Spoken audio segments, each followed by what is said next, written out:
Muy buenas tardes a todos, bienvenidos a la tarde de A24, bienvenidos a MMD, ya estamos arrancando con todo. Vamos a pasar un ratito el gol de Japón a Alemania, el segundo gol, pues la verdad que vale la pena. La verdad que no soy futbolero, pero cuando era futbolero los alemanes nos amargaron muchas veces, en el 90, ¿Cómo? ¿te acordás? Cuando era futbolero. ¿Por qué dejaste Con el fútbol? penal, y bueno...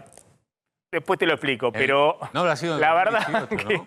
esos goles en contra de Alemania se gritan. Así que en un ratito vamos a contar ¿de qué el cuadro eras batacazo cuando eras futbolero? ¿Cómo? ¿De qué cuadro eras? No, de Boca. De Boca. No, de Boca, como si fuera una Sí, vida. no, de Boca seguís siendo siempre de Boca, Ok. pero en alguna época, bueno, teníamos una pasión que hoy no tenemos. De todas maneras, ese gol se gritó y mucho 2018. por parte de la hinchada argentina.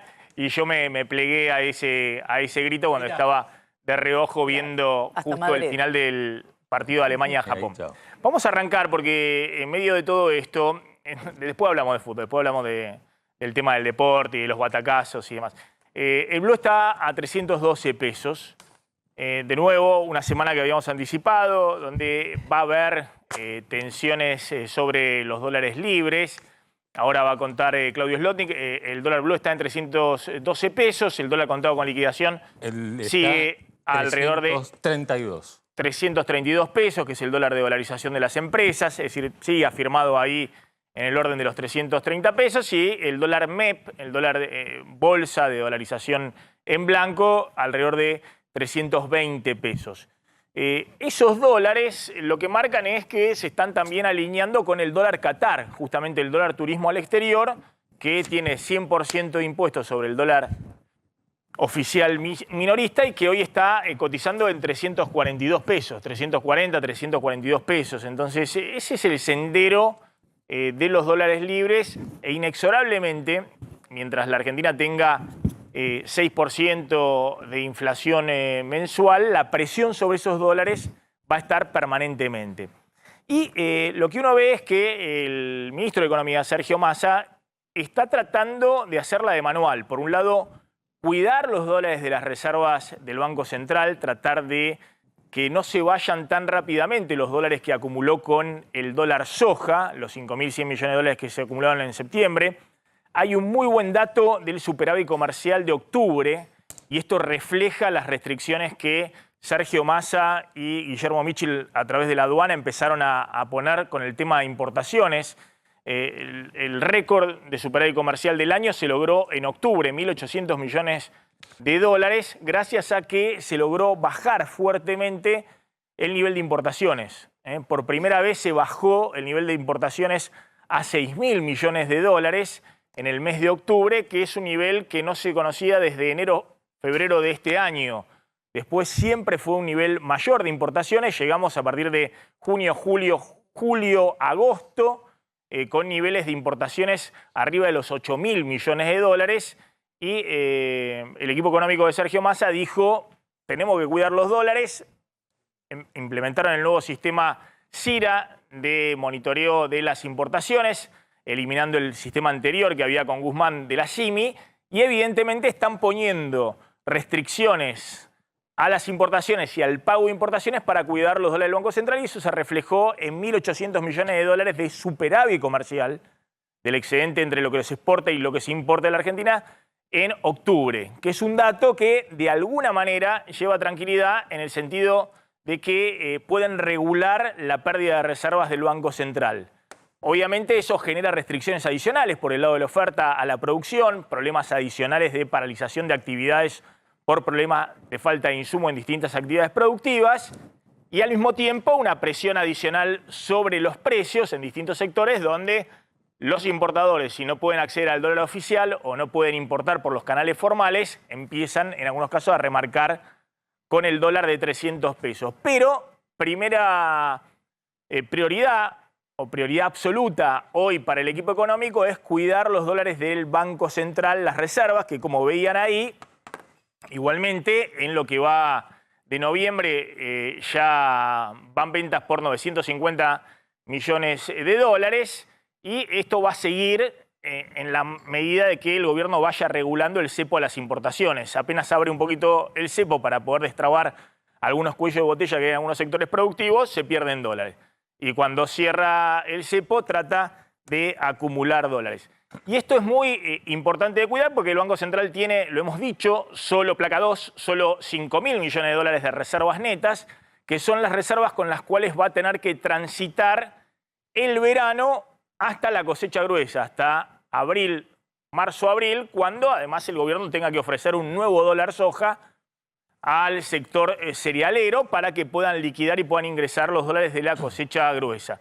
Massa ha dicho también que se van a transformar parte de los yuanes que están en las reservas del Banco Central en dólares para pagar importaciones desde China, que se está explorando con Brasil también un swap de monedas con Brasil para pagar parte también con moneda local las importaciones de Brasil. Es decir, se está buscando todas las fórmulas para tratar de proteger la reserva del Banco Central y pasar el verano por el lado de los dólares, no quedarse sin dólares, porque eso significaría una devaluación desordenada. Desde el lado de los pesos, es la otra ecuación que se está viendo con mucha cautela. Todo el mundo está mirando un Banco Central que tiene pocos dólares y que tiene muchos vencimientos de deuda en pesos el año que viene, todos los meses, y sobre todo en pleno periodo electoral. Fíjense, esto es la deuda en pesos en mano del sector privado, directamente de acreedores, de empresas, de inversores individuales, locales y extranjeros. No se cuenta acá la deuda en pesos que tiene emitida con vencimientos el Tesoro, que está en manos o del ANSES o de bancos, que no pueden comprar dólares, o de aseguradoras o de ART, es decir, de inversores institucionales. Esto es la deuda en pesos que podría correr al dólar. Si no renuevan esa deuda, toman los pesos y corren. Y a partir de mayo, en pleno periodo electoral, hay más de 1 billón de pesos mensuales de deuda que vence todos los meses hasta las elecciones. Si parte de esa deuda no es renovada, con esos pesos las empresas o los inversores particulares van a correr al dólar y generan una presión adicional. De hecho, fíjense, en la placa siguiente está el cálculo de cuántos dólares podrían correr con esa deuda en pesos, y estamos hablando de que hay más de 10.000 millones de dólares en deuda en pesos, sobre todo a partir de mayo, que está en manos esa deuda en pesos de inversores particulares, de empresas, que si en algún momento ya empiezan a desconfiar de los rendimientos que le da esa deuda en pesos, de la posibilidad de que se pueda pagar, van a correr y presionar sobre los dólares libres. Todo esto tiene un vértice fundamental en la inflación. Es decir, el plan económico de Massa es cuidar los dólares de las reservas y tratar en lo posible de acumular más dólares en las reservas del Banco Central, mostrar que se puede refinanciar la deuda en pesos, que no se le desarma esa deuda en pesos, como ocurrió en junio, que el Banco Central tuvo que salir a comprar 1 billón de pesos de esa deuda, porque del otro lado había empresas o inversores que querían los pesos y salió el Banco Central a emitir 1 billón de pesos. Esos inversores con esos pesos corrieron al dólar y dispararon la brecha cambiaria y generaron la crisis cambiaria que ocurrió en la Argentina y la aceleración de la inflación que ocurrió a partir de junio de este año. Pero para que todo eso funcione necesita que la inflación se vaya desacelerando, es decir, que la inflación vaya descendiendo en los próximos meses, porque si no todos van a ver la ecuación y el resultado es muy sencillo. Si la inflación sigue en estos niveles, el dólar oficial te queda cada vez más atrasado, hay menos dólares en la Reserva Banco Central y es cantado que con estos niveles de tasa de interés en algún momento esa deuda en pesos va a ser impagable, entonces todos buscan refugiarse directamente en el dólar y potencian la crisis en el año electoral. En este contexto, por el lado de la inflación, Massa ha dicho que recién en abril él espera, o marzo-abril de este año, resultados palpables de bajas importantes en otro régimen inflacionario. Mientras tanto, uno tiene la impresión de que los funcionarios están haciendo más que nada show para tratar de calmar al ala política del gobierno, calmar a Cristina, a la Cámpora, respecto a que se están reuniendo con las empresas y están tratando de trazar un rumbo en los acuerdos de precios. Ayer hubo una reunión muy comentada de Tombolini, el secretario de Comercio, con una serie de actores de la cadena de precios para hablar de qué, Claudio. Y de lanzar el observatorio de precios. ¿Qué es el Observatorio de Precios? Bueno, fue creado por una ley, escuchá, del año 2014. Una ley que se reglamentó a principios de 2015, pero que desde ese momento nunca se puso en marcha. Bueno, el gobierno ayer, desde, digamos, por decisión de Massa y con la ejecución de Matías Tombolín, que es el secretario de Comercio, puso en práctica esta ley, puso en marcha esta ley. Y para ponerla en marcha, este Observatorio de Precios convocó a distintos sectores, desde fabricantes de alimentos... Perdóname, ¿el título cuál es? ¿Que van a observar los precios? Que ahora no solamente lo vamos a ver todos los días, sino que va a haber una observación de los precios, digamos. Pero no solamente eso, sino también... Que para que podamos observar claramente cómo evolucionan los precios. Además del INDEC va a haber actores de la cadena comercial que van a ver cómo evolucionan los precios. No es el tema precios solamente, sino ver de qué manera se crean esos precios. Entonces, convocaron a toda la cadena de valor de distintas industrias, de la industria de la alimentación, de la industria textil, con los bancos, porque los bancos dan financiamiento y forman parte de los costos, con los sindicatos, con las provincias, los gobernadores, para ver de qué manera desde alimentos a la industria textil se forman los precios. Es decir, no lo hicieron en el 2014, claro, cuando la inflación estaba... El 2014 justo fue 40% de inflación, porque Kicillof devaluó, pero el promedio de inflación era 25, 28% mensual. ¿Lo van a hacer ahora cuando la inflación está en el 100%? Y bueno, la señal que quiere dar Massa es que no solamente es el tema del congelamiento de precios o el control de precios, este acuerdo de precios justos, sino que hay una cuestión estructural que va más allá de un simple acuerdo y engancha ese acuerdo que va hasta, el acuerdo de precios justos va hasta marzo. Bueno, ¿Está en marcha el acuerdo de precios justos? Está en marcha más o menos, digamos, ¿no? Porque todavía no está la señalética, digamos. ¿Pero está en los supermercados ya los precios justos? Sí, están porque los precios son esos. Ahora, si vos me preguntás, en los grandes supermercados los precios a los que se venden los productos acordados son esos. Si vos me preguntás, en los pequeños comercios, ¿está o no está? Te digo, no está. Todos los carteles, precios justos, todo eso tampoco está. Va a estar... lo van pasando una semana para la otra. Ahora, esto lo que tiene que ver con el tema precios es enganchar el acuerdo que se hizo hasta marzo, enganchar esto que tiene que ver con algo más estructural, dice el gobierno, que es ir a la estructura de costos de las distintas ramas de la industria, la alimentación y el textil, digamos, que son dos de los más críticos, y ver cómo se forman los precios. Entonces, por eso convocan a los fabricantes, a los supermercados, a los autoservicios, a los bancos, a las asociaciones de consumidores, a los sindicatos y a las provincias para ver de qué manera entre todos hacen un diagnóstico de qué está pasando con la estructura de precios, diagnóstico que tiene que estar hecho a principio, en enero del año que viene, o sea, dentro de 2 meses, y después un borrador técnico que tendría que estar en abril del año que viene para ver justamente si se puede bajar la inflación, porque vamos supuestamente a conocer de qué manera se arman los precios. Es algo que el gobierno, digamos, este gobierno, el anterior, no el anterior, el kirchnerismo de Cristina intentó hacer en distintas oportunidades y nunca salió. Está Osvaldo Bassano, que es miembro de una asociación de defensa del consumidor. ¿Qué tal, Bassano, cómo anda? Buenos días, buenas tardes. ¿Qué tal, Maxi? Buenas tardes a toda la audiencia y a la mesa. Bueno, ¿cuál fue el balance de la reunión de ayer?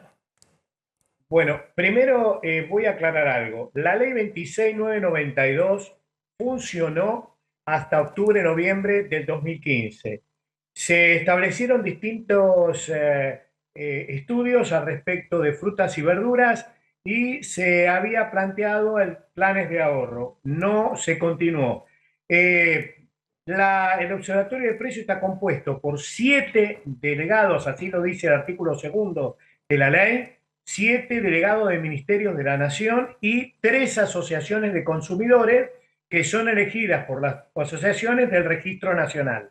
En aquella oportunidad me tocó a mí y a otras asociaciones, y en esta oportunidad me vuelven a designar y a otras 2 asociaciones que es DEUCO y ACUDA, que participamos con Ricardo Espinosa de ACUDA, Pedro Bucetti de DEUCO y yo, Osvaldo Bassano, de ADUC. Las 3 asociaciones integramos el Consejo del Observatorio de Precios es la mesa con los 7 delegados de los ministerios. El resto de digamos, de las distintas cámaras y funcionarios que fueron citados por la Secretaría, lo fueron al solo efecto de conformar las distintas comisiones de trabajo, pero aparte, porque es obligación legal entregar la información. En el Observatorio de Precios se estudia detenidamente cuál es la estructura de costo de cada uno de los productos y la evaluación final significa que se puede aplicar algún tipo de política o sanciones desde la ley de abastecimiento, la ley de defensa de la competencia y derecho del consumidor, que ahora las multas son de 150 a 300 millones de pesos, teniendo en cuenta la modificación que hay al artículo 47 de la ley de defensa del consumidor. Y asimismo, la ley de precios, porque hay una serie de elementos que estamos estudiando.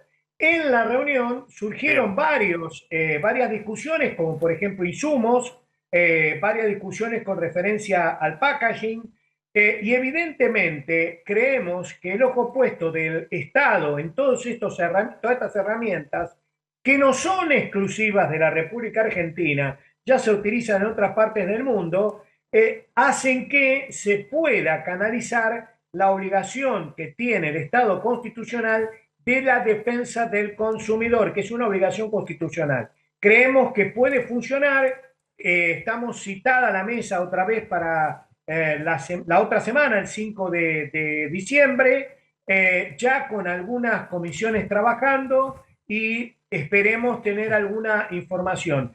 Es muy importante tener en cuenta, por ejemplo, qué pasa con una jaula de lechuga o un cajón de tomate que termina con 300 o 1000% de incremento desde que sale de la tierra y llega al consumidor, o lo que pasa con la leche que sale del tambo y termina a 300 pesos en algunos comercios de barrio.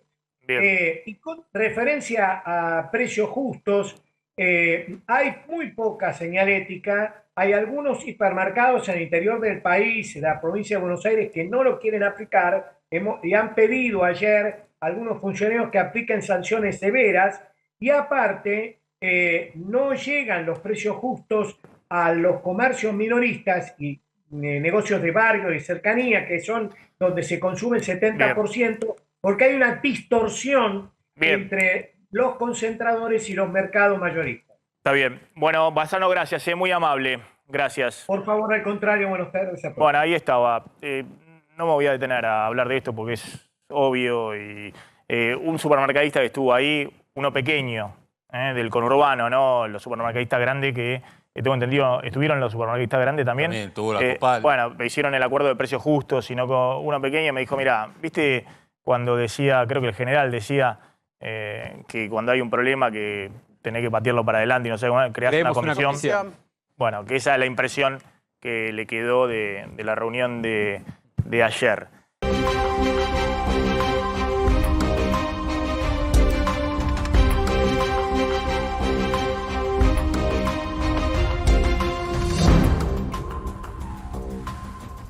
Está Marcelo Padovani en la 9 de julio. Hay un cabo de tránsito ahí en la 9 de julio. Marcelo.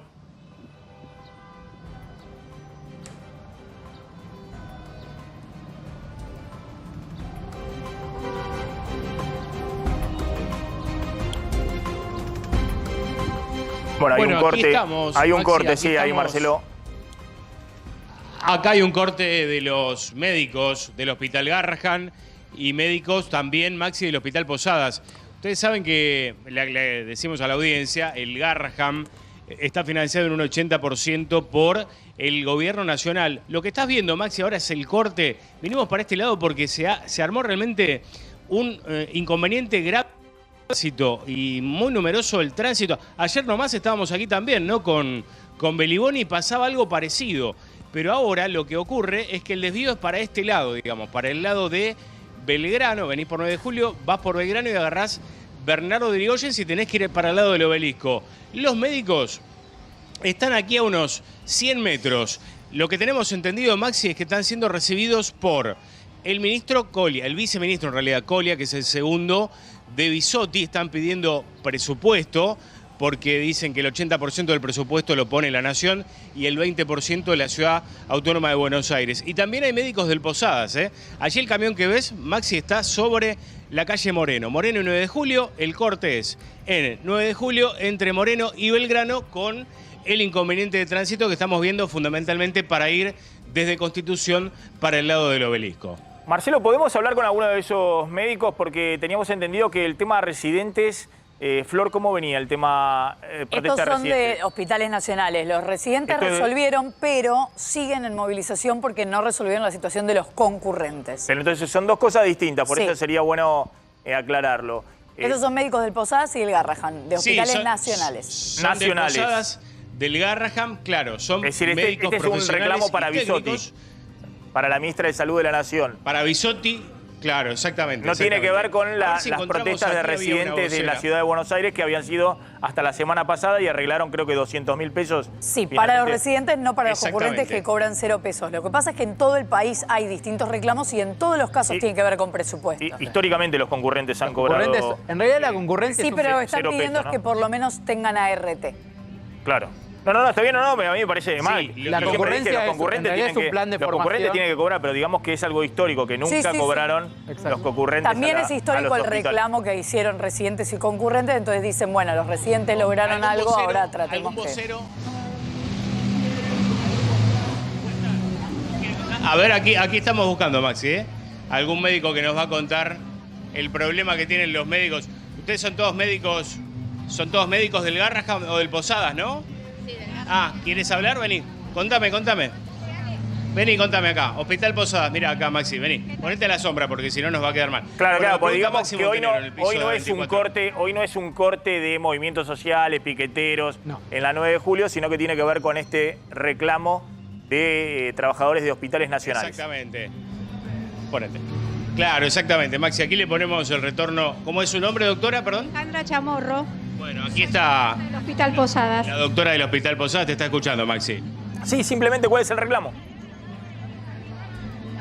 ¿Cuál es el reclamo, doctora? Nosotros estamos reclamando recomposición salarial y un bono, claramente porque justamente tenemos todos nuestros salarios por debajo de la canasta familiar. Estamos hablando de un hospital nacional que tiene más del 85% de los trabajadores precarizados. Y no solo hablamos de los profesionales, ¿no? Hablamos de todo el equipo de salud. Por eso vinimos al Ministerio, esta no es la primera manifestación, en la segunda llevamos paros progresivos claramente porque es la única manera que tenemos de que nos visualicen, no porque no estamos cumpliendo las guardias mínimas y el hospital está desamparado, sino que simplemente estamos queriendo que el reclamo salga a la calle porque si no nos vamos a quedar sin salud pública. Yo soy pediatra y ustedes saben que nuestra especialidad está en crisis. No estamos teniendo gente que tome las residencias ni los puestos de residencia para que se formen futuros pediatras. Así que somos como una especie en extinción. Entonces, más allá de todo eso, todos estos reclamos son por la salud pública. ¿Cuánto es el sueldo de un médico en un hospital nacional? ¿Cuánto cobra? Bien, todo depende de cuándo empecemos, ¿no? Porque claramente cuando uno empieza como residente, que es a quienes hasta este momento ahora le han mejorado los sueldos a los residentes nacionales, pero gente que está contratada por años, que cumple la función de ser pediatra, de estar en una guardia o de ser un emergentólogo o de estar en una terapia intensiva, no llega a 200.000 pesos. Y hablamos de años de formación, ¿eh? Y hablamos de años no me sale la palabra. De preparación, de Exactamente. lecturas, de... No. Y años en el hospital, porque hablamos gente que tiene, yo por ejemplo tengo 22 años adentro del hospital. Bien. Bien, le agradezco. Exacto, menos de 200. No, por favor, y les agradecemos que se acerquen. Perdón, porque entonces nosotros queremos que están cobrando menos de 200.000 pesos. Sí.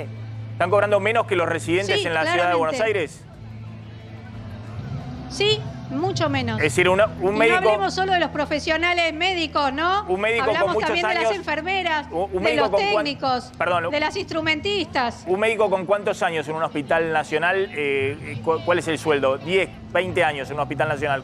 ¿Cuál es el sueldo de un médico pediatra? 20. El mío es menos de 200.000. Más precisamente, digamos, 180.000. Y tengo 22 años. Sí, 195, depende del mes, pero sí, más o menos. Y eso ha quedado por debajo de el sueldo de un residente que... La canasta familiar. En la ciudad de Buenos Aires. Claramente. Bueno, Sí, ahí está. en la ciudad de Buenos Aires y en la Nación. Los residentes En el mismo que hospital. hacen residencia en el Posadas también cobran, o en el Garraham, también cobran 200.000 pesos ahora a partir de la última negociación. Exactamente, pero digamos, ese no es el punto. Nosotros no estamos en contra de lo que cobren los residentes. Lo que decimos es Bien. que necesitamos la recomposición salarial del personal de un hospital.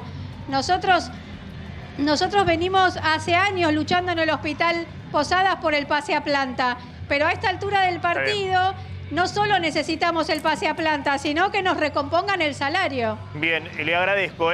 No, el punto era que No, por favor. queda totalmente la pirámide salarial totalmente desequilibrada. Me parece que es un punto respecto a... A ver, hay como una especie de cuco respecto a hablar de la meritocracia, las carreras y demás, pero es lógico que alguien que hace una residencia, está haciendo su primer año de residencia, su segundo, no puede estar ganando más que un médico que tiene 20 años en un hospital. Me Tiene parece que ver con que es es una cuestión una elemental. problemática completamente extendida a nivel nacional en distintas provincias que tiene que ver con la precarización. Un montón de médicos que son monotributistas en el hospital Claro, donde pero- trabajan y entonces no tienen Pero ese hoy es muy acuerdo evidente salarial. y eso hay que resolverlo, a ver si se entiende. Obvio.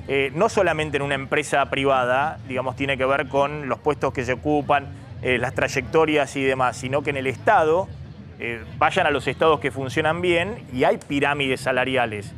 No pueden estar todos en la base de la pirámide. Me parece que hay un problemita ahí que ahora ha quedado todavía más en evidencia. Vamos al subte. ¿Qué está pasando con el paro del subte, protesta de los trabajadores del subte? Diego Nicolás está en el lugar. Hola, ¿cómo estás, Maxi? Buenas tardes. Mira, estamos en la Estación Constitución y ya desde hace algunos minutos esta medida de fuerza ha comenzado. Vamos a entrar aquí al hall de esta Estación Constitución, donde podés observar que ya se ha abierto la puerta lateral a los molinetes. Esto significa que los pasajeros entre las 13 y las 14 que quieran viajar lo van a poder hacer sin pagar, obviamente, el pasaje. Y atención, porque a partir de las 2 de la tarde, esta medida de apertura de molinetes se convierte en un paro hasta la hora 15. Es decir, son 2 horas de medida. La primera hora, de 13 a 14, apertura de molinetes. Y luego la segunda hora, de 14 a 15, directamente con paro. ¿Qué están reclamando? Fundamentalmente 2 puntos centrales. Uno es el tema del cambio de la semana laboral. Ellos quieren tener 2 francos. Hasta ahora trabajan 6 días a la semana y están pidiendo trabajar 5 días. Y por el otro lado, Maxi, está el tema famoso del asbesto, que ellos siguen denunciando que no se ha retirado. Quiero preguntarle a un delegado aquí del subte. Bueno, el tema del asbesto también se suma en este reclamo, pero es un tema más viejo, más antiguo, y ustedes dicen que a pesar que ha pasado el tiempo, eso no se solucionó. Sí, así es. Mi nombre es Ramón Acuña, soy delegado del taller Rancagua, que es un sector que tiene 14 afectados por asbesto, uno operado del pulmón. Y bueno, este plan de lucha tiene por objetivo reducir la exposición de los trabajadores a este cancerígeno que ha causado hasta ahora lamentablemente 75 enfermos y 3 muertes. Aparte de eso, estamos pidiendo el cambio de flotas contaminadas con este cancerígeno, que serían las líneas B, C y E. Y digamos que la empresa... La medida de fuerza ahora afecta a la línea C nada más. Hoy afecta a la línea C y se va a continuar incrementándose en las próximas semanas en duración y en cantidad de líneas. Lo que estamos reclamando también es la incorporación de más de 320 compañeros que fueron dados de baja durante pandemia, ya sea por jubilaciones, fallecimientos, retiro voluntarios. Estamos pidiendo que se completen los planteles. Bien, muchas gracias. Bueno, Maxi, entonces reiteramos, de 13 a 14, apertura de molinetes, de 14 a 15 directamente cese de actividades en la línea C. Gracias, Diego. ¿Tenías un datito con esto? Recordemos que la empresa viene diciendo, es EMOVA la empresa ahora, pero es la que era Metrovías, y viene diciendo que de ninguna manera es una discusión que puede dar la de las horas de trabajo, porque se reduciría muchas horas, o sea, no están dispuestos a sentarse a negociar para hacer esta diferencia que están reclamando los trabajadores de tener un franco más, porque dicen que es un trabajo insalubre y tienen bastante razón en eso. Vamos a la tanda, cuando volvemos vamos a hablar de los aumentos de precios que se vienen en diciembre y también qué está pasando con el Mundial. Fracaso de Japón y ahora festejo en las calles. Feriado no, ¿no? No, en Japón creo que no hay feriado. Feriado. Feriado de la japonesa. En Arabia Saudita sí, hoy hay feriado por el triunfo de ayer frente a Argentina, pero en Japón a lo mejor aumentan las horas de producción. Van a trabajar más. Van a aumentar las horas de producción para festejar. Claro. Igual para Japón es un alegrón, pero es mejor equipo que Arabia Saudita. Sí. Esperamos un segundito, ahora volvemos con el tema del fútbol. Está Jessica Costa, que es argentina, está en Qatar, y una beca de un curso intensivo de árabe allá en Qatar. Dejó su trabajo acá en la Argentina para ir y perfeccionarse en árabe y en una maestría en diversidad cultural. Jessica, gracias por atendernos, muy amable. Hola, ¿qué tal? ¿Cómo les va? Bien, ¿desde cuándo estás ahí en Doha? Llegué en agosto, llegué para estudiar idioma árabe, como decías, en la Universidad de Qatar. Es un curso intensivo que dura 1 año. Mirá vos, y acá en Argentina, ¿qué hacías? Yo soy periodista, estaba estudiando un máster en diversidad cultural con la idea de orientar los estudios árabes e islámicos, que es una de las especializaciones que tiene, para poder especializarme en todo lo que tuviera que ver con la región de Medio Oriente. Había empezado a estudiar árabe, pero bueno, se avanza lento cuando uno estudia pocas horas a la semana, mientras hace su trabajo. Entonces, bueno, ahí fue que decidí buscar becas para venir para estos lados. Encontré esta beca en la Universidad de Qatar, que es una muy buena universidad. Y bueno, ahí dejé todo y me vine para estudiar y también tener la experiencia de vivir en un país árabe, que es obviamente algo que hace que uno aprenda mucho. ¿Y cómo te tratan, digamos, siendo argentina, siendo mujer ahí en Qatar? Muy bien, muy bien. Justo ayer en la calle, después del triunfo, ahí no nos sentimos muy bien tratados en las calles después de que perdimos ante Arabia con los saudíes. Pero no, volviendo a la vida cotidiana, la realidad es que yo me siento muy bien, muy cómoda. Hay mucha gente acá, muchos cataríes locales que se interesan por cómo es la vida en Argentina, por cómo me siento yo acá, por qué opino sobre la vestimenta, qué opino sobre la comida. Me preguntan mucho a ver cómo me siento, y la realidad es que yo en ese sentido me llevé una buena sorpresa cuando llegué, porque venía con ciertos prejuicios, más allá de estar estudiando como en la región, uno viene con prejuicios igual, y me di cuenta que es mucho más flexible la vida para un extranjero, para un turista, que lo es para las mujeres locales.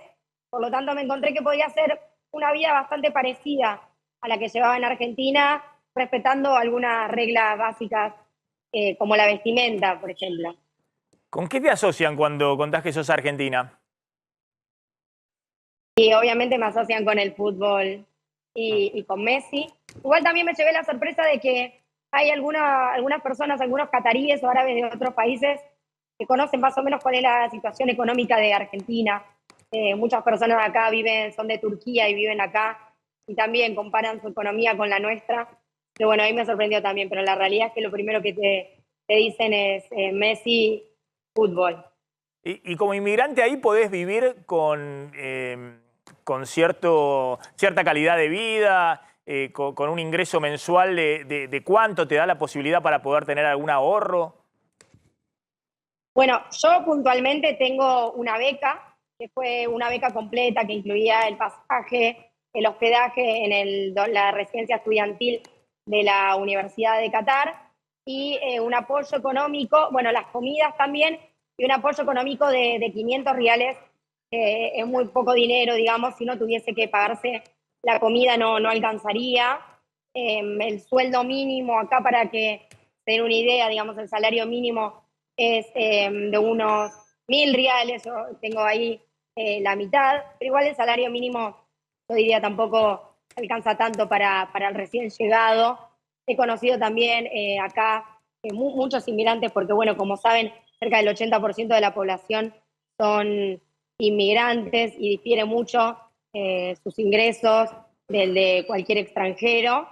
Pero bueno, la realidad es que yo me encontré con que, bueno, con el ingreso que yo tengo, uno para poder pasear, disfrutar de tiempo libre, ocio, ahí hay que recurrir a los ahorros varias veces. Claro.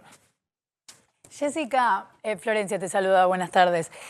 ¿Te encontraste con situaciones conflictivas, no sé, con parejas homosexuales, con algún amigo gay que le haya pasado mal? ¿Es un asunto para la juventud ahí o es algo que acá recibimos muy fuerte, que en el Mundial se está hablando mucho, pero que no se registra tanto en lo cotidiano? He preguntado bastante porque me interesaba el tema. Más que nada lo hablé con mujeres. No tengo tanto contacto con hombres que vivan acá, digamos, los cataríes quizás no se relacionan tanto con mujeres extranjeras, pero sí las mujeres charlamos entre nosotras. Y he preguntado y me dijeron mucho, la verdad que sí, conozco parejas homosexuales, obviamente no, digamos, están en un nivel oficial, sus familias no lo van a saber, no se van a mostrar en la calle, pero que pasa, y los que conozco no han tenido problemas. Siempre así, digamos, no mostrándose en la calle, teniendo cuidado, no mostrándose en redes sociales tampoco. Bueno, no se pueden exponer. Jessica, gracias, muy amable. Y éxitos. Bueno, ¿Tenés fecha de regreso o te quedás...? Sí, en junio del año que viene. Ah, bueno, tenés un buen tiempo para perfeccionar tu árabe. Y es un idioma que después te abre la posibilidad para tener un trabajo solo en esa región o en todo el mundo. Yo creo que en esa región puntualmente, pero tengo muchos compañeros que son de otros países, digamos. El curso que hago yo, somos 80 personas becadas de diferentes países del mundo, muchos de Asia y África, pero también algunos latinos, y que la mayoría estudian relaciones internacionales y buscan no solo especializarse en esa región, sino quizás volver a sus países y trabajar en la parte de relaciones internacionales o de empresas que puedan hacer negocios con Qatar, con Emiratos Árabes. Está claro. Jessica, gracias, muy amable. Bueno, muchas gracias. Ahí estaba Jessica Costa, Argentina. Hay argentinos por todos lados, Sí. Y aprovechando distintas oportunidades. Mariano, hay mucha expectativa con España también en la zona de Alemania, ¿no? España está pasando por arriba a Costa Rica, lo está aplastando. España-Costa Rica esto sí tiene que ver más con la lógica. Si bien España está en un recambio, es una selección superior a la costarricense, por ahora lo está demostrando. Esperemos que no pase ninguna cosa rara. Y hay otra cosa que pasó hoy, que tiene que ver con Alemania. Viste que es el mundial más político del mundo, o por lo menos donde la gente se quiere expresar políticamente, la gente, me refiero a los protagonistas, y el régimen catarí mucho lugar no da, y la FIFA tampoco, a este tipo de manifestaciones. Hoy se habló mucho sobre si Neuer iba a usar, el arquero de Alemania, un brazalete de capitán con el apoyo a la comunidad LGBT. Al final no lo hizo, pero los jugadores posaron así para la foto. Esto sí es llamativo, posaron con la boca tapada y todos se preguntaron por qué. Bueno, emitió un comunicado la Federación de Fútbol de Alemania diciendo si nos quitan el brazalete es como si nos quitaran la voz. Y hicieron este gesto como que les están tapando la boca de alguna manera. De todas formas, politizaron la foto oficial de la selección alemana. Es más, cuando entró a la cancha Neuer, uno de los asistentes, uno de los jueces de línea, fue inmediatamente, hay una fotografía también, que le está mirando el brazalete. Le revisa el brazalete, que es increíble. A ese nivel llegamos. Eran varias las selecciones que tenían la intención de ponerse el brazalete de colores, el brazalete arcoíris, o que tuviera algún mensaje de que había uno que decía ¿La selección One Love. argentina también? Había una idea de varias selecciones. De hecho, la selección argentina ayer salió con una camiseta de entrenamiento que tenía el arcoíris y quedó ahí. pero la FIFA salió a decir que no iba a ser solamente una sanción económica, sino que podía pasar que tuvieran una tarjeta amarilla antes de empezar el partido. Si le encontraba algo en el brazalete, el juez de línea lo miró. Si le encontraba algo, le sacaba amarilla, seguro. Claro. Los botines de Neuer tenía la... Eso le iba a decir. Lo que pasa es que lo que no se dio cuenta el juez de línea es que Neuer se los pintó en el botín. En la punta del botín se pintó el arco iris. Y ahí no fue a revisar nadie.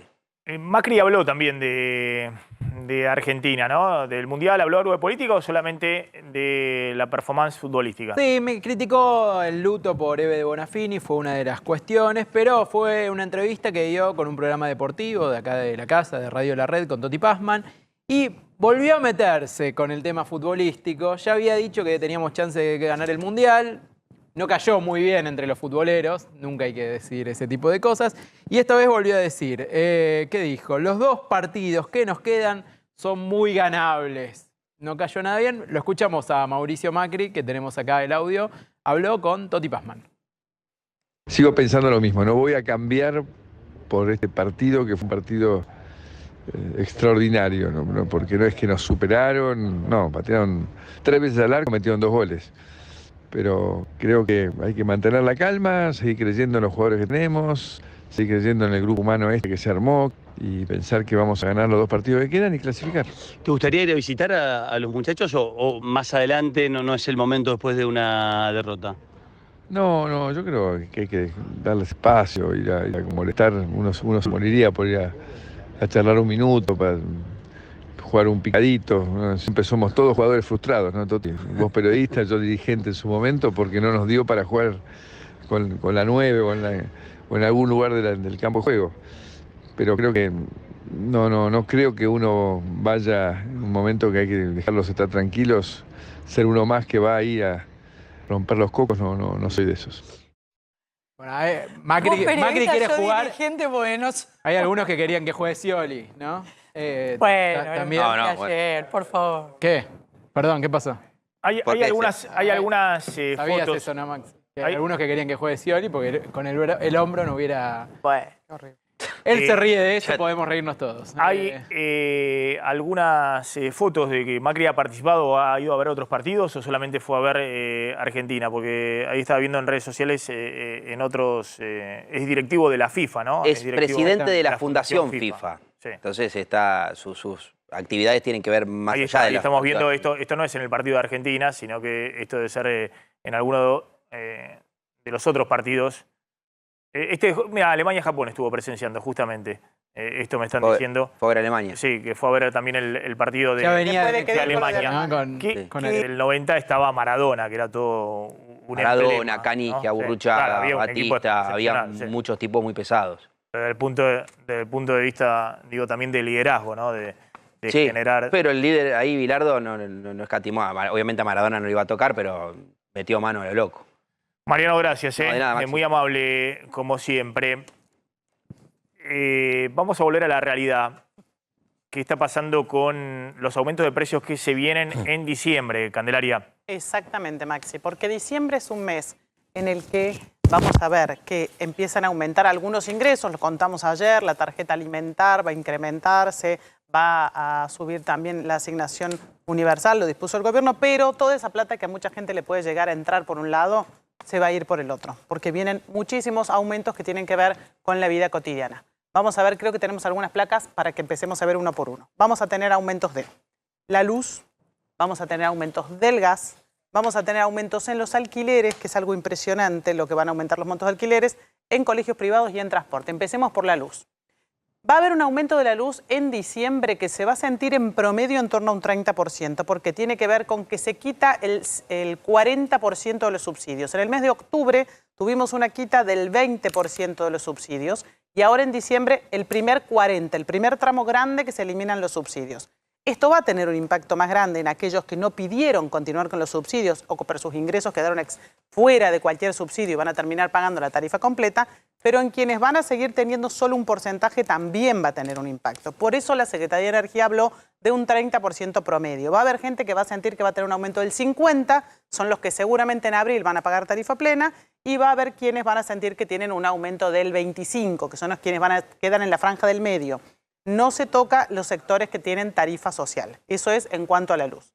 En cuanto al gas, hay algo parecido. Vamos a tener un aumento del 40%. También se quita una parte del subsidio en esta segunda etapa. Pero además, en diciembre, el gobierno va a llamar a audiencias públicas para definir cuáles van a ser las tarifas del gas que se van a cobrar el año que viene. Y eso es importante pensando en el invierno del año que viene. Es decir, en diciembre puntualmente vamos a tener un aumento del 40% ahora, producto de la quita de subsidios. Pero además vamos a ver que el gobierno llama a audiencias públicas para conversar sobre cuáles van a ser las tarifas de gas que se van a pagar, que el Estado le va a pagar a las distribuidoras y que nosotros le vamos a pagar a las distribuidoras el año que viene para poder ver cuál va a ser nuestro consumo de gas. Un tema muy delicado, Maxi, la verdad que los alquileres van a ser aumentos muy fuertes.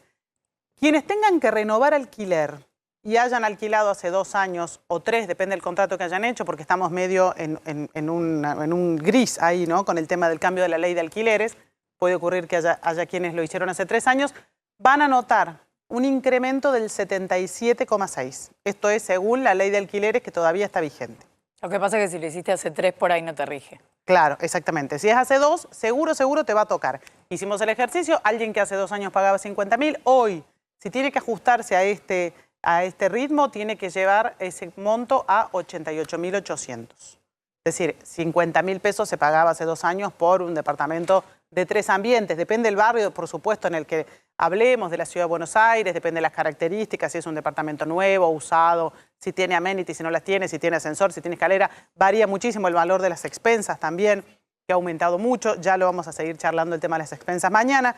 Pero lo que va a ocurrir es que quienes tengan que renovar en diciembre se van a encontrar con estos números tremendos, a los que generalmente hay que agregarle una comisión inmobiliaria si además interviene una inmobiliaria. Ahora hablamos un ratito del aumento en las cuotas de los colegios privados y si va a haber finalmente o no aumento de colectivos en diciembre. Pero está nuestro colega Darío Damor en el móvil de América en Qatar. Darío, ¿qué tal? ¿Cómo estás? Maxi, equipo, ¿cómo les va? Muy buenas tardes para ustedes, muy buenas noches para nosotros. Estamos en un paseo espectacular, el Paseo de Qatar, un centro cultural donde prácticamente no vienen argentinos. Acá encontrás de todos los países árabes, encontrás obviamente muchos cataríes y muchos saudíes. Estamos con un saudí. How to celebrate? It was an amazing day. We beat Argentina with the legend Messi playing with them. So it's a great, I think, historical moment for us. And we celebrate with the Saudi club yesterday. And I'm glad that I attended this. O sea, dice que fue un día espectacular para él, que celebró en un club, claro. Se acostaron muy tarde ellos. Do you imagine this result or not? Well, we didn't imagine that we were going to win against Argentina, but we were hoping that we tie with you guys. All of a sudden we won. Congratulations, congratulations. Los árabes están felicísimos, claro. Tuvieron el día más feliz de su vida, ¿no? Good luck, good luck. Mira, te quiero mostrar algo. Te quiero mostrar algo. Mirá en el lugar que estamos, Maxi. Acá están construyendo barcos, embarcaciones. Esta embarcación gigante, como observarás, tardan 1 mes en construirla. Y en el fondo, la imagen es bárbara. Esta es la bahía de Qatar, con un barquito con cada uno de las banderas de los representantes en esta Copa del Mundo. No vemos la Argentina, probablemente se cayó luego de la caída de ayer. ¿No está? ¿Está allá en el fondo? Ah, atrás de México, me dice, atrás de México, justamente. Bueno, estamos atrás de México también en la tabla de posiciones. Sí, allá está. Sí. ¿La ves vos, Pablito? ¿La estamos viendo? En pantalla, sí, ahí está. Atrás de México está la bandera argentina. En el paseo tenés mucho de construcciones árabes típicas de esta zona. Nos acercamos a la zona del té. Pablito, vení.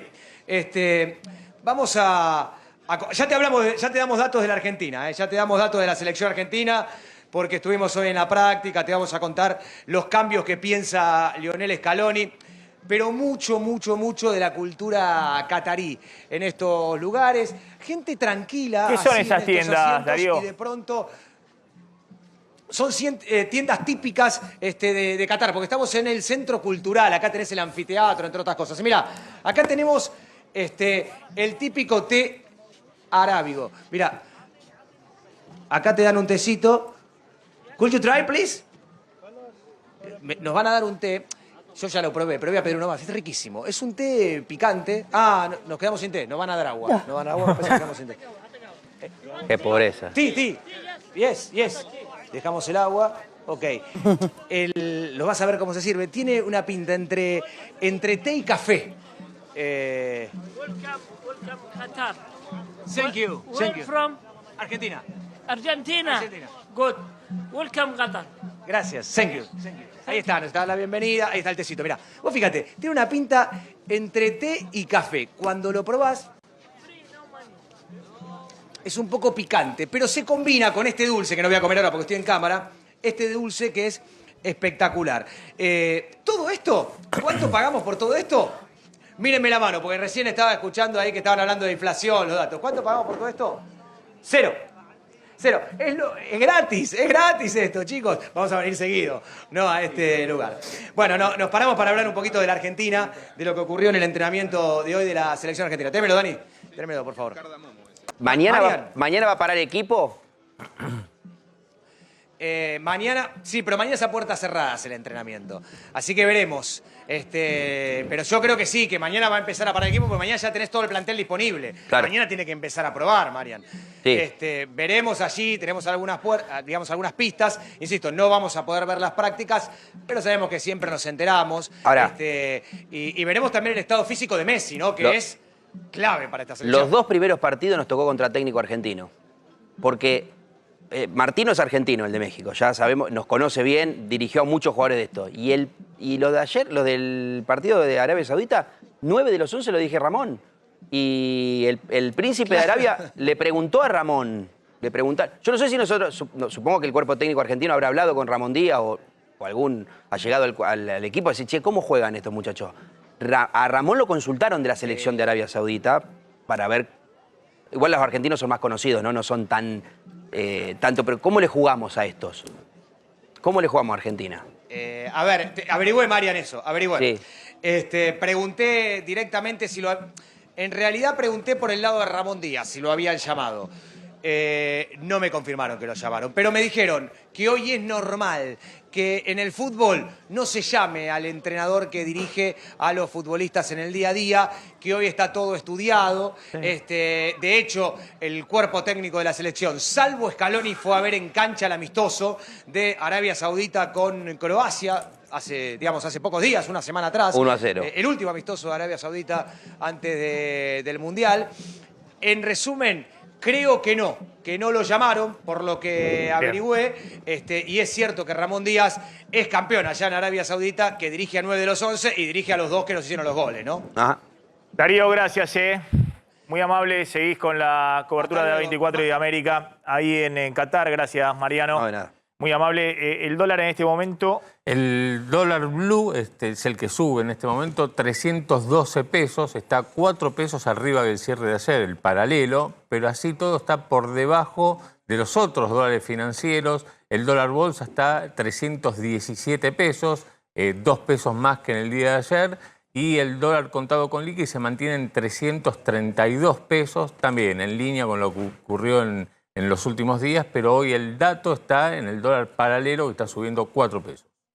Sergio Berni, el ministro de Seguridad de la provincia de Buenos Aires, está en el ojo de la tormenta, no solamente porque hay distintos sectores, incluso el propio oficialismo, que están pidiendo su renuncia, sino porque se ha sumado una denuncia penal de la coalición cívica por enriquecimiento ilícito respecto a las muchas propiedades que tiene el secretario de Seguridad, algunas de las cuales no estaban en sus declaraciones juradas ante la AFIP. Sí, hay 2 términos de lo que está pasando con Sergio Berni. Una cuestión es la política, que es lo que estamos viendo en las placas, pero antes déjame que te cuente esto que estás planteando vos, que tiene que ver con esta denuncia judicial que lanzó la coalición cívica. Es una denuncia penal por enriquecimiento ilícito, evasión agravada y falsedad documental. ¿Por qué? Porque lo que están planteando, en función de una denuncia periodística, es que Sergio Berni omitió de declarar en su declaración jurada de bienes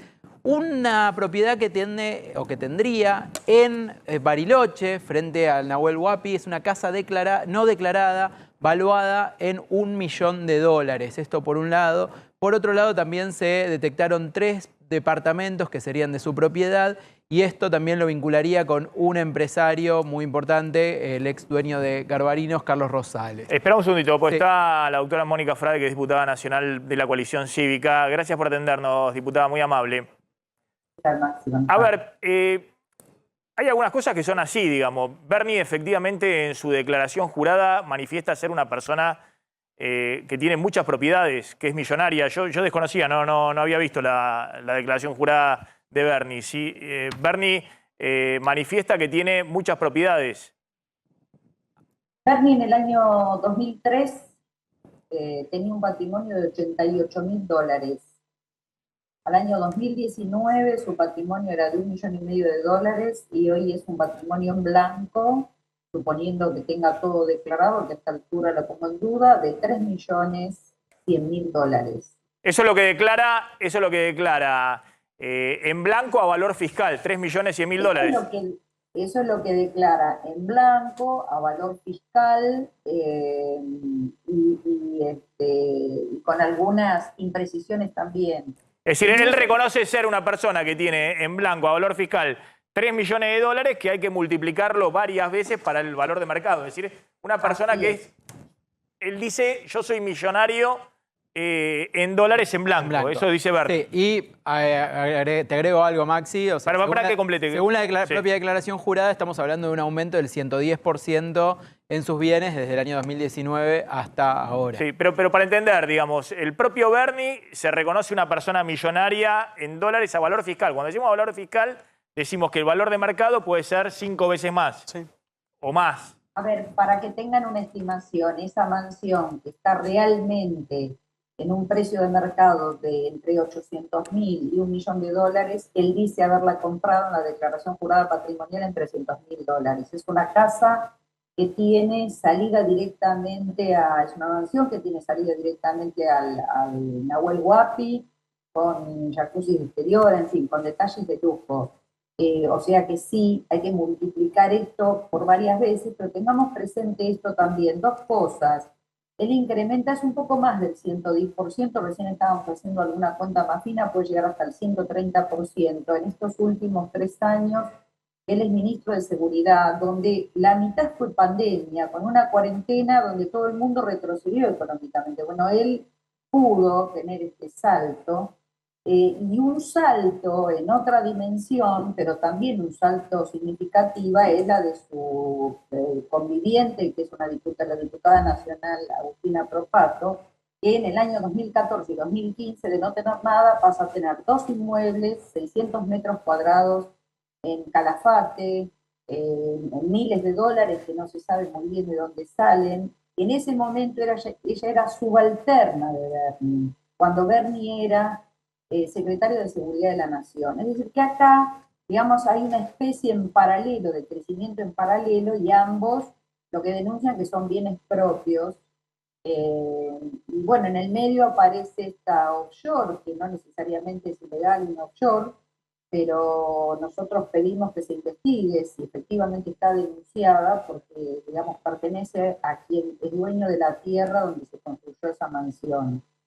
Y por eso nosotros podemos presumir que en estas omisiones raras, porque la verdad que en un patrimonio de $3,5 millones en blanco, 3 millones, omitir una mansión de esas características en una personalidad como aparenta ser Bernie, un hombre muy despierto, es raro. O sea que nosotros acá lo que estamos viendo es una omisión dolosa, hay un fraude, una evasión agravada. Así que por esa razón incluso hemos canalizado vía la Procelac esto para que también se evalúe si hay maniobras de lavado de activos. Y es una denuncia penal que han presentado en las últimas horas. Ayer, sí. Bien. Bueno, veremos cómo sigue esto. Lo que sí, la denuncia es entonces por el incremento de este patrimonio. Ahora, lo que queda claro es que el propio Bernie reconoce que, insisto, tiene propiedades millonarias. Creo que esa casa que vos decís que vale efectivamente a valor de mercado $1,5 millones, $2 millones, él la incorporó en su declaración. Dice, sí, es mía. Sí, hay que ver por cuánto está evaluada. No, está todo por valor fiscal, pero lo que queremos decir es que si a un funcionario, busquen los funcionarios del Poder Ejecutivo Nacional, creo que no hay ninguno que declare 3 millones de dólares de patrimonio. Sí, hay que ver Juan Mansur, que es, digamos, que es justamente es uno de los más ricos del gabinete.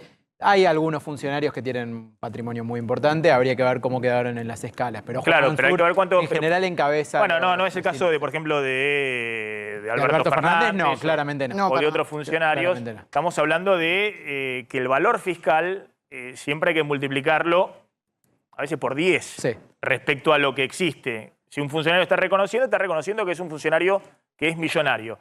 Es muy simple.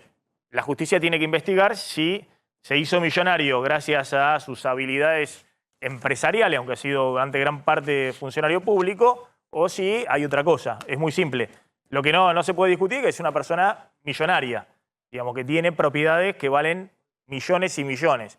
El tema es la investigación, digamos, por qué efectivamente es millonario. Sí, te hago una última nota al pie, hay que darle también un contexto político a esto, ¿no? Que salga ahora esta denuncia precisamente en el momento en que Bernie está siendo cuestionado, no solamente por la oposición. Cerrame rápidamente ese tema político, digamos, ¿cómo es el tema político respecto a la continuidad o no del ministro de Seguridad en la provincia de Buenos Aires? Bernie quedó en la mira después de lo que fueron los incidentes en La Plata. A partir de eso, más lo que fueron las declaraciones de Cristina Kirchner de la semana pasada, declaraciones que están puestas en duda. Algunos dicen sí, eso fue contra Bernie, otros dicen no fue contra nosotros, pero por lo menos se puso el tema en la agenda de la seguridad. Bernie las celebró, las declaraciones de Cristina Fernández de Kirchner, pero algunos dicen no, esto apuntaba también a Bernie. Lo cierto es que Bernie está muy mal con los intendentes del conurbano, con los cuales Cristina está cerrando filas en estos días. Está mal con Alberto Fernández, a quien le dijo borracho todo lo que es el gobierno nacional. Están viendo ahora qué hacen si mandan más gendarmes al conurbano bonaerense, y en estos días también trascendió el rumor de que Axel Kicillof finalmente lo desplazaría a Sergio Berni y que podría reemplazarlo por Julio Alac, unificando ministerio con seguridad y con justicia. Por ahora parece más una operación que otra cosa. Cerca de Berni dicen, él sigue en su puesto, cerca de Axel Kicillof dicen lo mismo, pero tenemos que contarlo, hoy Bernie está siendo cuestionado por distintos sectores del peronismo a los cuales no les gusta no solamente los resultados de lo que es la gestión de Bernie, sino también su estilo. ¿Qué pasa con los precios de los medicamentos? Bueno, tuvieron un incremento, sabes que el gobierno había firmado un acuerdo con los laboratorios, pero en esta segunda parte del año. Cuando uno mira qué ocurrió desde principio de año hasta ahora, bueno, el incremento en los precios de los medicamentos fue superior a la inflación. Sobre todo los medicamentos de venta libre tuvieron un aumento promedio del 87,4% contra una inflación que fue del 76,6% entre enero y octubre. Fíjate qué pasó con la canasta de medicamentos, los más vendidos. Los 50 medicamentos más vendidos aumentaron en promedio 82,4% y la canasta de medicamentos más recetados, 80%. O sea, todos por arriba de la inflación, y el acuerdo que se había firmado, pero lo que pasa es que rigió desde junio hasta fin de octubre, principio de noviembre, fue que tuviera un incremento un punto por debajo de la inflación. Bueno, no alcanzó para compensar lo que había pasado en la primera parte del año, que fueron subas más fuertes que la inflación. Ahora, más allá de este incremento, lo interesante, este es un informe del CEPROFAR, que es el Centro Profesional de Farmacéuticos, es lo que ocurre con los distintos precios de los medicamentos. Y mira, agarré las drogas de los remedios de los más vendidos. Se pagan hasta casi 7 veces más según la marca del medicamento. Por ejemplo, el omeprazol de 20 miligramos por 30 comprimidos, que es uno de los medicamentos que la gente de venta libre, que la gente va y compra directamente en las farmacias, tiene un precio, el más bajo que se consigue, de 539 pesos la caja, pero depende de qué marca agarres. Si justo pedís una marca que es la más cara, vas a abonar casi 3.600 pesos, 6,7 veces más la diferencia entre una marca y la otra. Fíjate, en la aspirina, agarré todas drogas de las más básicas, aspirina de 100 miligramos por 50 comprimidos, la diferencia es de 3,6 veces entre la marca más barata y la marca más cara.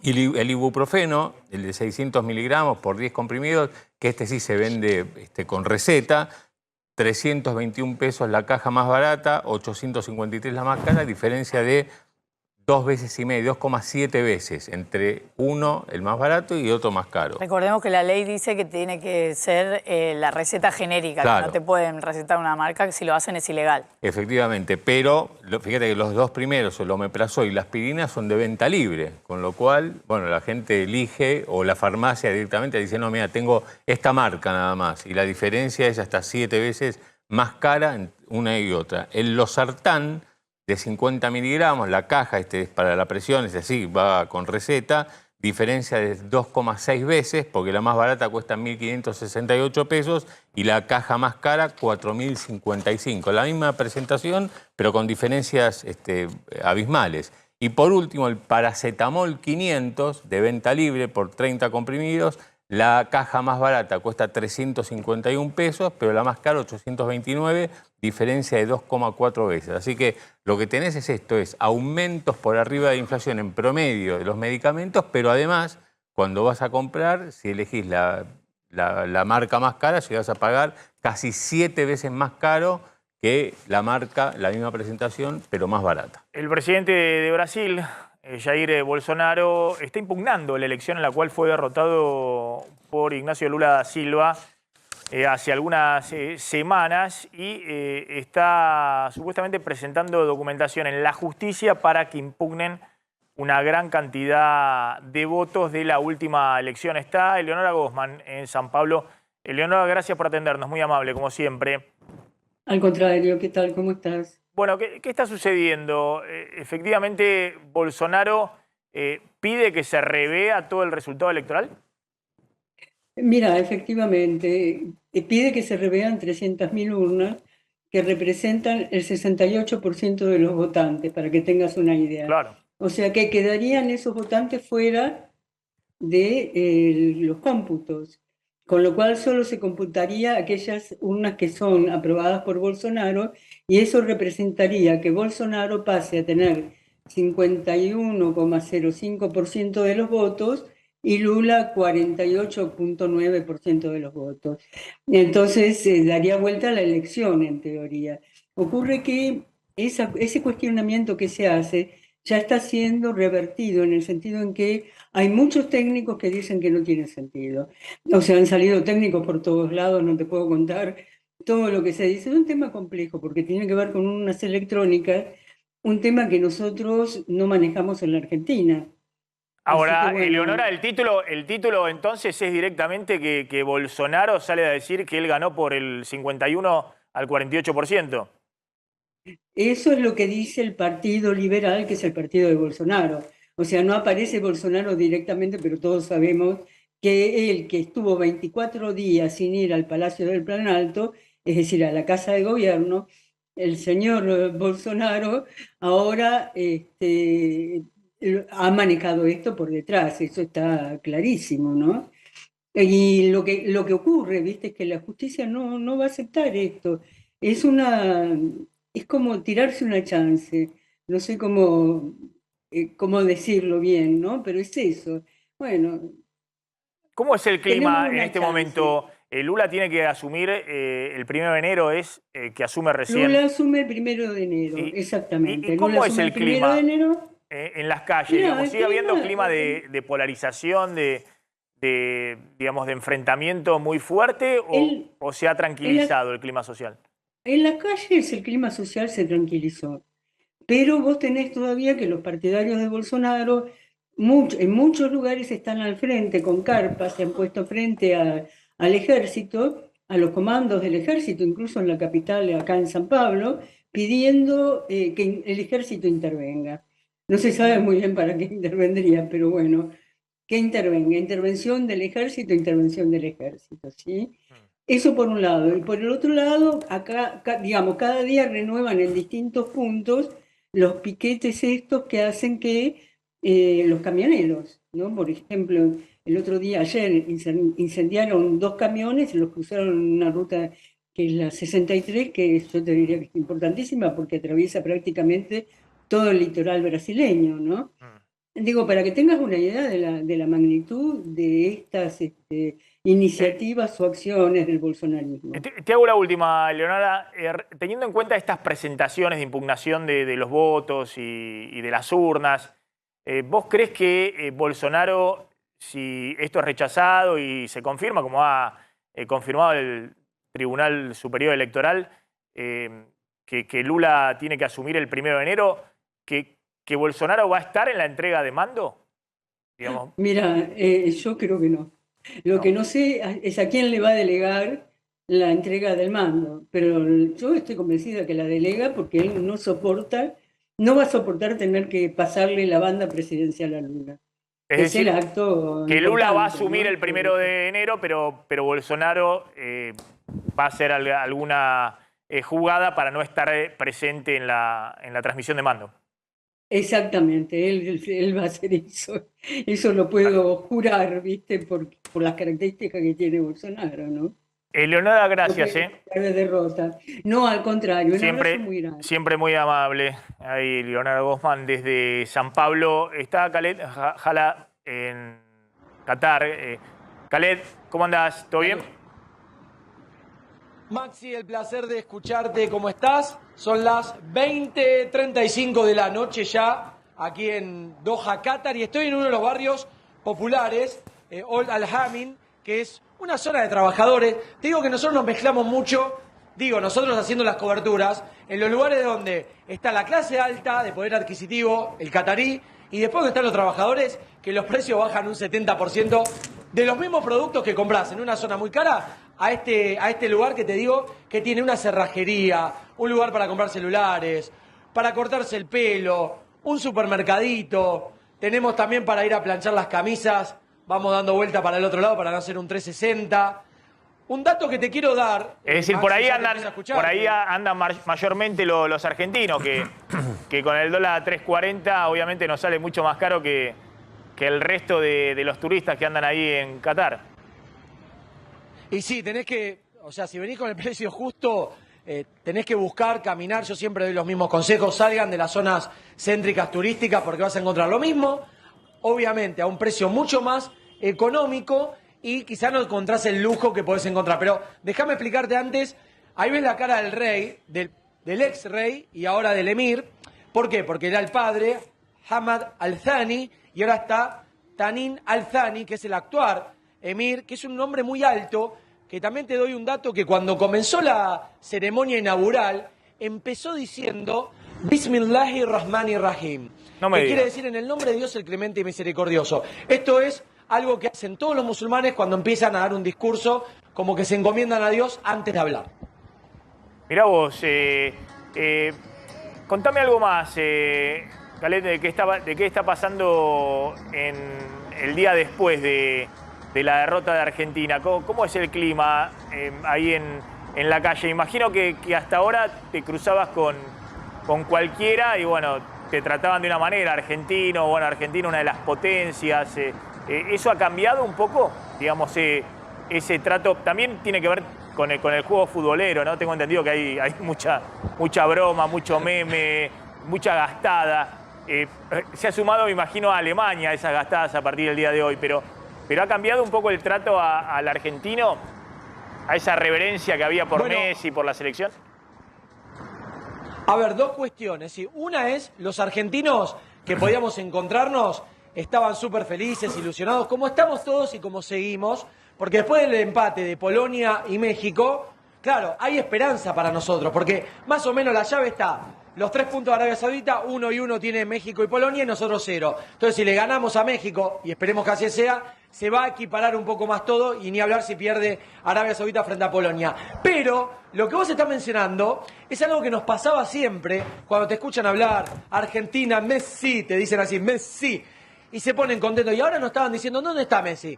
Yo te digo, como futbolero que soy, me agarra una bronca que tengo ganas, y aparte lo amo a Messi. Ahí me saco un poco la parte de periodística, porque a veces me cuesta ser objetivo cuando hablo de él. Y le digo, no, ¿cómo dónde está Messi? Por un partido. Pero también, hoy, con este resultado que vos mencionaste recién, de Alemania y Japón, que Japón dio el batacazo, ganándole 2-1 a Alemania, es como que está todo nivelado en decir, puede pasar cualquier cosa en este Mundial. Ya las potencias no son potencias, que lo siguen siendo futbolísticamente. Pero hoy está muy equiparado el fútbol. Muchos jugadores que quizás antes jugaban en sus ligas nacionales, hoy están jugando en Europa, están jugando en ligas que son mucho más potentes. Entonces lo ves en los partidos, que está todo muy igualado. Sí, nosotros les hubiéramos hecho las mismas bromas. Khaled, una pregunta. Esa zona popular de la que hablas, o las distintas zonas o barrios más populares, ¿tienen trabajando o viviendo ahí a migrantes, es decir, personas que no han nacido en Qatar, o se reparte? Porque tengo entendido que el universo catarí, los que nacieron en Qatar, son apenas el 10% de la población. Sí, un 10, un 15% de los 2,5 millones de personas que viven en Qatar, la mayoría son extranjeros, la parte obrera, los que trabajan y demás. Y te voy a hacer un paneo, buena pregunta que me hiciste, pero te lo voy a graficar mostrando el edificio. El edificio que vos vas a estar viendo ahora, que nosotros vamos a estar mostrando en imagen a través de A24, que le mostramos absolutamente todo. ¿Qué imaginás? A ver, te cambio yo la pregunta. ¿Vos decís que viven los cataríes acá con un poder adquisitivo muy elevado? Claro, a eso apuntaba la pregunta, porque me da la sensación de que los barrios populares es toda la gente que no nació en Qatar. Sí, a ver, por Dios que te lo decía con el máximo respeto, como tratando de jugar con ustedes en el piso. Acá no viven los cataríes, acá no te vas a encontrar cataríes, salvo pasando por la calle si tienen que ir de un sector a otro. Pero acá vemos mucho de Bangladesh, Pakistán, Nepal, la India, que son los trabajadores que te das cuenta también por su fisonomía, porque el catarí está vestido con el galabíe, con la túnica. Y acá sí que no los ves y no van a ver. De hecho, allá en los pasillos, que no sé si está medio oscuro porque ya es de noche, obviamente, pero está toda la clase trabajadora, que hoy me metí en varios departamentos porque digo, más que internet hay que meterse para averiguar cuánto estaba la renta por mes. Y, por ejemplo, un departamento para 3 personas, pagándolo anual, mes por mes. No ahora por el Mundial, que se avivaron y te lo cobran más caro porque saben que la gente viene por 20, 30 días y nada más. Pero están pagando más o menos la clase trabajadora, viviendo 3, 4, 5 personas en te diría, 2 ambientes, 5 iba a decir, $500. $500 pagan por mes. $500 por mes. Que aparte por mes, sí, que para 4 o 5 personas que son trabajadores, casi son $100 cada uno. Es muy, muy bajo los precios de este lugar. Por eso te digo, nosotros muchas veces, yo voy a ese supermercadito que tengo mi amigo Malik, que es de Pakistán, que le compro ahí, que nos ponemos a conversar. Compro la misma gaseosa que en cualquier lado, pero un 30-40% más caro. Y porque, bueno, además caminamos y conocemos otros lugares. Claro, sí, totalmente. Es decir, hay un Qatar para los trabajadores, como contás. Claro, la mayoría. Sí, para los extranjeros. Totalmente, claro. Están acá, en este sector. De hecho, mientras yo cogoteo, ¿no? Mientras estamos en vivo, miro, no vi pasar un catarí en túnica. Y es raro que lo vea. De hecho, te digo que hoy estuve de día haciendo unos trámites por esta zona y no vi un catarí. No los ves por acá. Pero no por algo malo, porque son zonas que no viven, nada más. Por eso, ¿no?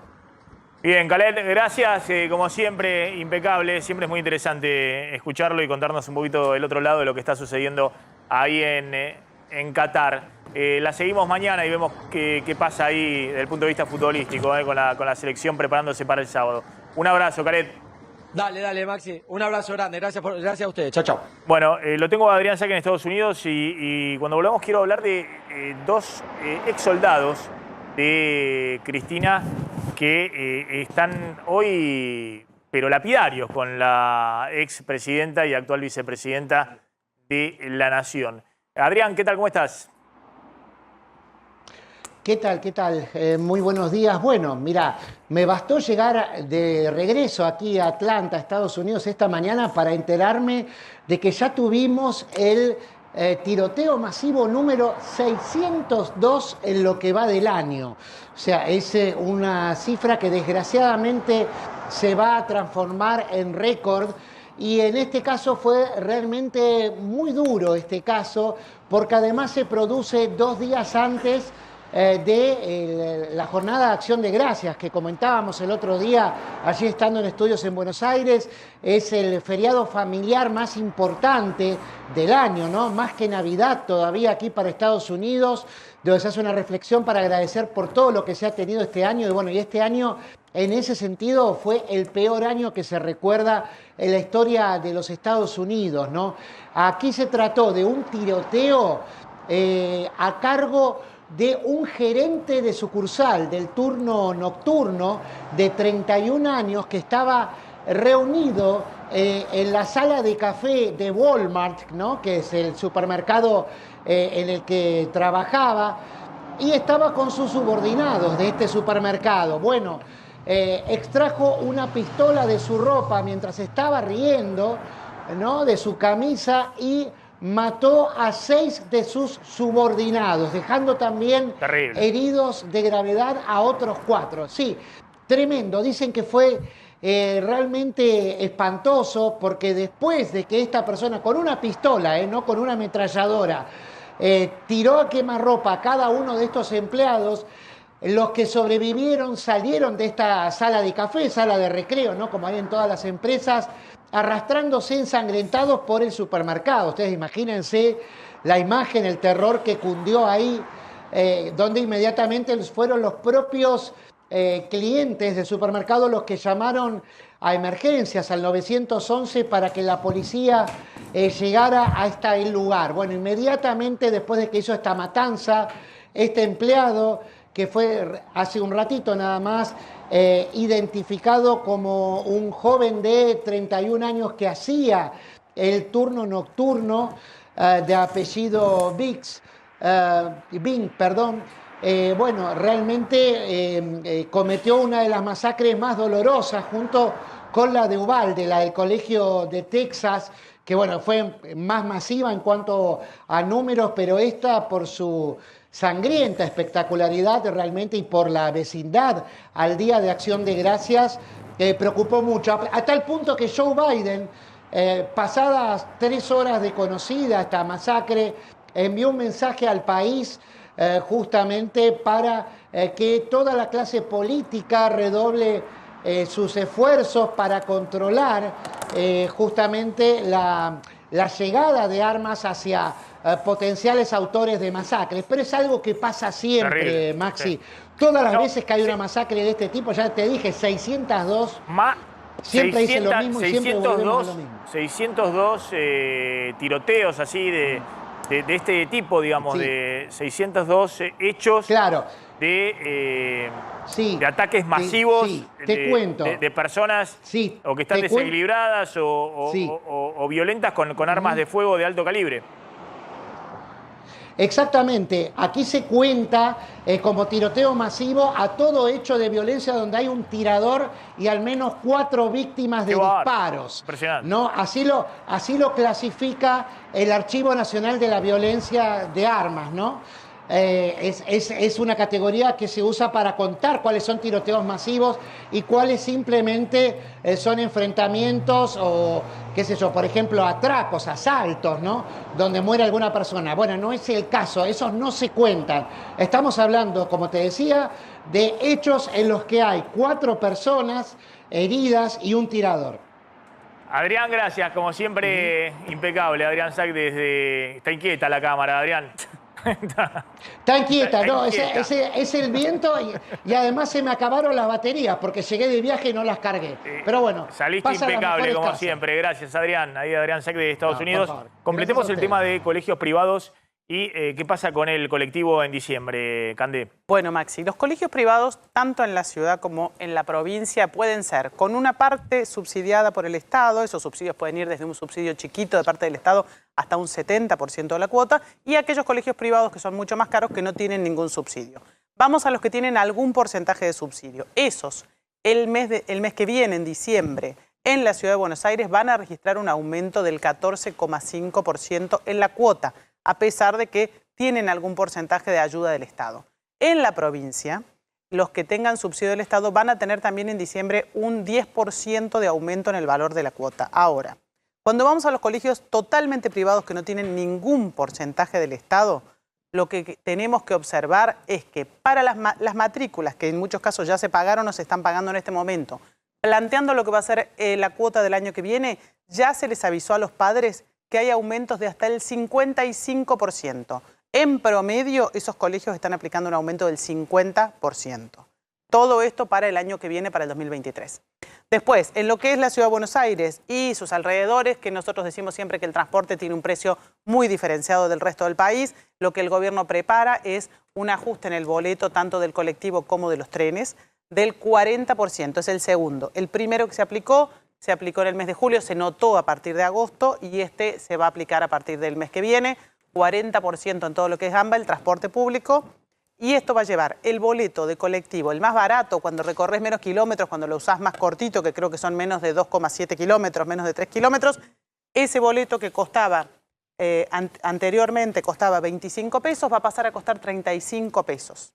Y el boleto más caro, estamos hablando del colectivo, va a pasar de 32 a 45 pesos. Sigue siendo muy bajo cuando uno lo compara con algunas otras ciudades del país, como el caso de Córdoba, Rosario, Mendoza, donde el boleto de colectivo es mucho más caro. Pero, de todas maneras, no deja de ser un ajuste importante para los trabajadores que usan ese transporte para llegar a su lugar de trabajo.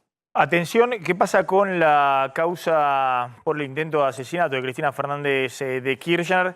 Recién intentamos matar a Cristina, escribió Gabriel Carrizo, dueño del carrito de copos de azúcar. ¿Cómo es eso? Claro, recordemos que en esa causa hay todavía 3 detenidos. Gabriel Carrizo, el dueño del carro de los copos de azúcar, el tirador, que no le gatilló el arma y no le funcionó, Fernando Sabaj Montiel, y Brenda Uliarte, que es la pareja de Sabaj Montiel.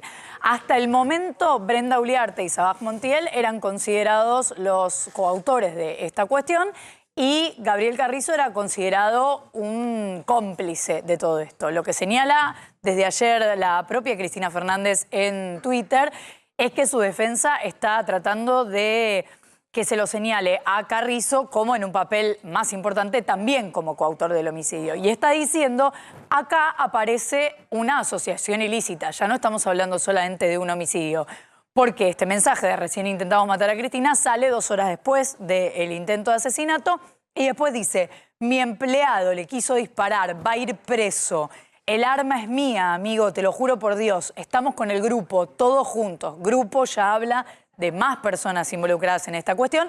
Él había declarado y había dicho que todos los mensajes que se habían visto hasta ese momento eran bromas, que él hacía muchas bromas de humor negro, pero ahora empiezan a aparecer estos mensajes que aparecen en un órgano especializado del Ministerio Público Fiscal que hace una investigación con los mensajes que pudo reconstruir.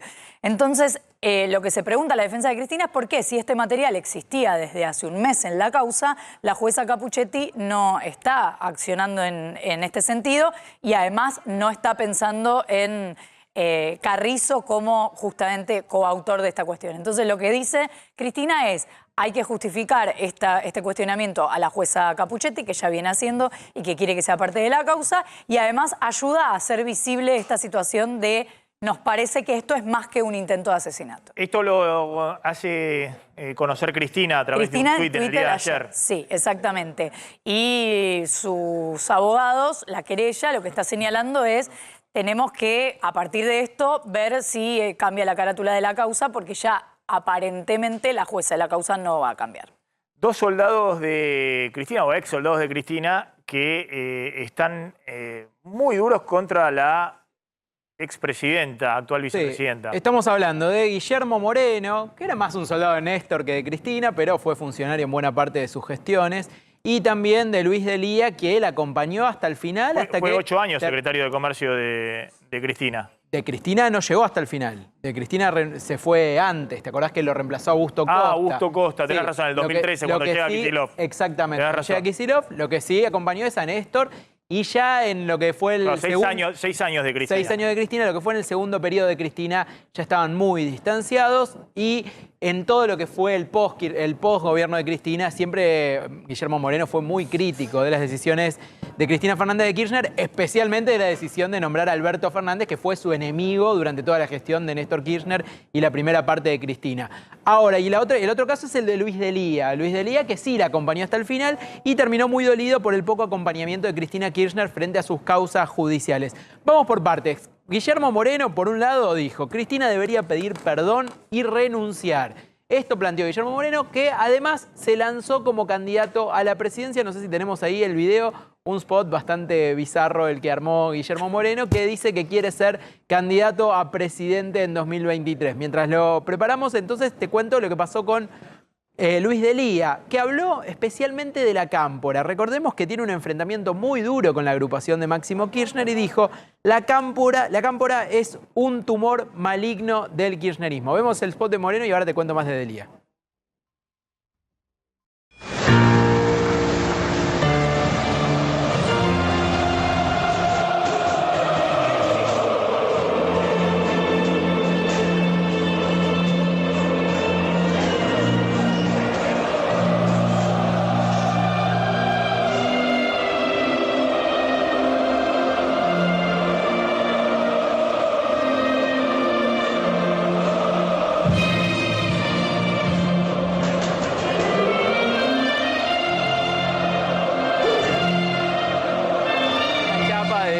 De aquella situación donde él sacaba los guantes de box frente a algunas negociaciones difíciles. Sí, no, ahora, más que explicarlo, es Moreno. Lo que quiero decir es lo siguiente respecto a Moreno, ¿no? Cristina ha tenido un momento de encandilamiento con distintos dirigentes o funcionarios y demás. Se encandiló en algún momento con Moreno porque lo tuvo desde el 2007 hasta 2013. Sí. Y es más, no fue ministro de Economía Miguel Peirano en su momento, que quería Néstor Kirchner que fuera, porque le dijo con Moreno en el INDEC no. Adelante en una reunión que estaba presente Alberto Fernández y que me contó el propio Alberto Fernández. Y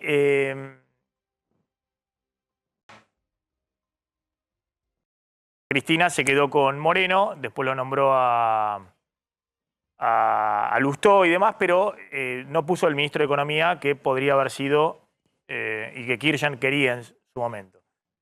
Después se encantó con Moreno cuando se encandiló con Kicillof y la Cámpora y los 2 últimos años de su gobierno.